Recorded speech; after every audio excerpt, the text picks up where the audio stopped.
Olá, eu sou Marcelo Duzzi, mas pode me chamar de Duzzi. Eu vim convidá-los para vocês se divertirem assistindo às nossas histórias. Não se esqueça de se inscrever no nosso canal e marcar o sininho. Assim, você sempre saberá quando chegar uma nova história. E principalmente, dê o seu like, a sua curtida. Muito obrigado. Hoje eu vou contar para vocês uma história criada por uma autora de livros infantis, nossa querida amiga, professora Lori Alice Kressler. Ela é gaúcha, mas hoje vive em Dourados, Mato Grosso do Sul, pertinho do Pantanal. A história que eu vou contar é uma adaptação desse livro, O Gigante e as Sementes. Vamos lá então? Era uma vez um planeta pequeno. Não existia nada nele. Era banhado pela luz do sol, mas nele vivia um gigante encantado. O gigante não precisava de nada para viver, de comida, de água, de nada disso. E o gigante tinha uma característica. Ele carregava dentro do seu corpo sementes.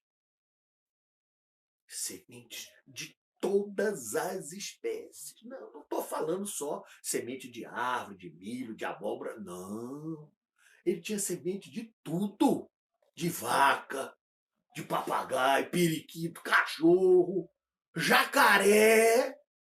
Tinha semente até de gambá. Imagina o cheiro, imagina o cheiro. Pois é, e esse semente resolveu povoar aquele planeta. Ele saía andando, e sabe como é que ele plantava as sementes? Pela sua respiração. Ele respirava, e as sementes iam caindo nos lugares. Conforme o lugar que a semente caía, ela se desenvolvia de uma maneira ou de outra. Se a terra fosse boa, a semente dava animais vigorosos, sabidos, plantas que cresciam bastante. Se a terra fosse fraca, ele dava um capinzinho, dava um animalzinho que não era tão inteligente assim. Olha, foram tantos animais criados que o gigante teve até dificuldade de dar nome a todas aquelas espécies. Não só os animais, as plantas também. E ele saiu povoando aquele mundo. Bom, dentre as espécies que ele colocou naquele mundo, a mais sabida de todas, a que mais se desenvolveu, vocês sabem qual foi? Adivinha? Não, foi o homem. É, o homem. O homem é danado, danado. E ele se desenvolvendo, o que, que ele fez? Passou a usar outras espécies a seu favor. Pegou o burro para puxar carga, pegou o boi para ajudar a arar a terra, ensinou a vaca a dar leite, usou o porco, a galinha na sua alimentação, domesticou as plantas, o trigo para fazer o pão, o milho. O homem é muito sabido. Vocês não queiram. Olha, o homem foi se desenvolvendo tanto, nasceu tantos, que eles tiveram que plantar mais e criar e fazer uma opção de coisa. Aí o gigante percebeu que seu trabalho estava completo. Resolveu se recolher. Foi se abaixando,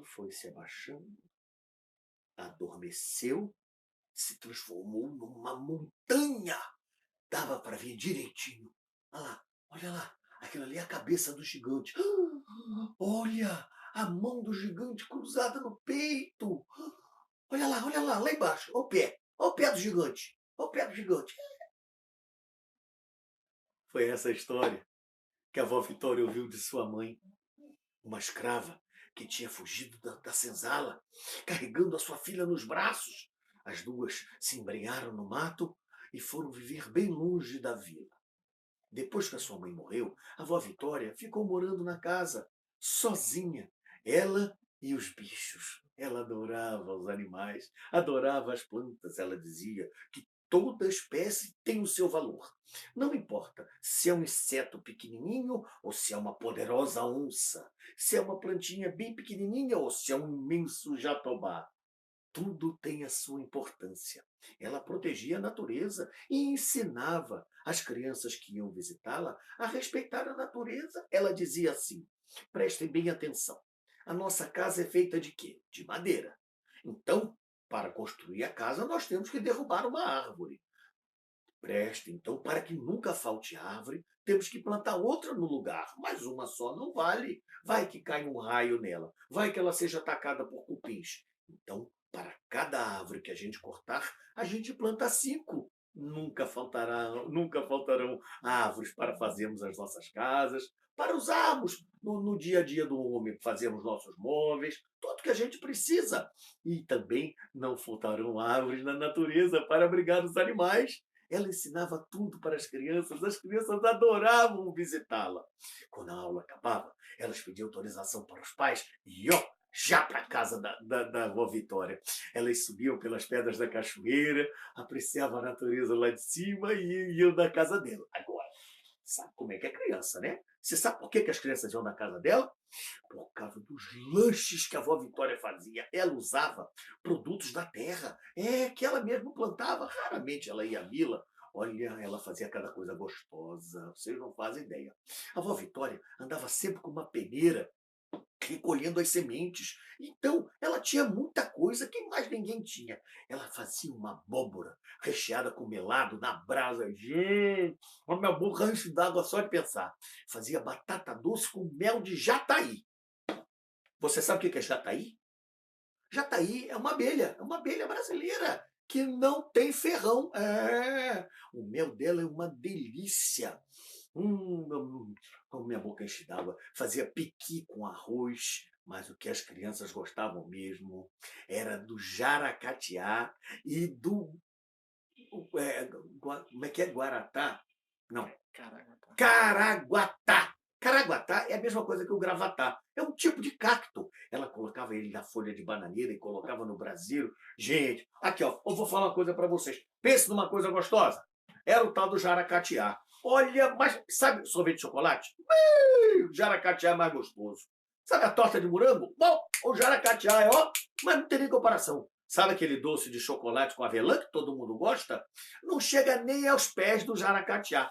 Eu, se fosse você, pedia seu pai e sua mãe para comprar o jaracatiá para vocês comerem.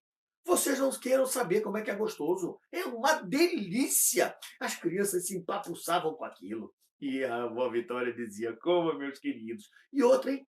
Quando a gente passeava na mata ao redor da casa dela, ninguém precisava levar lanche, não. Sempre tinha uma árvore frutífera dando seus frutos para alimentar a gente. Nós adorávamos visitar a avó Vitória. Era muito bom.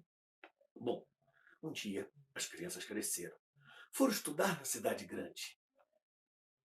Então, o tempo passou e um grupo de amigos voltou. Voltou à cidadezinha, àquela vila que eles moravam. Resolveram visitar a avó Vitória. Foram até lá e não encontraram nada. Estava tudo vazio. Caminhando pela mata, eles se depararam com uma coisa estranha na trilha. Viram uma sequência de árvores que brotou no formato de um corpo. E viram a peneira que a avó Vitória carregava. A avó Vitória havia morrido naquele local, carregando a sua peneira cheia de sementes. As sementes brotaram à volta do seu corpo, fazendo o formato deles. Era a natureza dizendo obrigado. Obrigado para quem sempre cuidou dela. Os olhos dos estudantes se encheram de lágrimas e eles perceberam a importância que vó Vitória foi na vida deles. Gostou da história? Dê o seu like, a sua curtida, inscreva-se no nosso canal e marque o sininho. Assim você sempre saberá quando chegar uma nova história.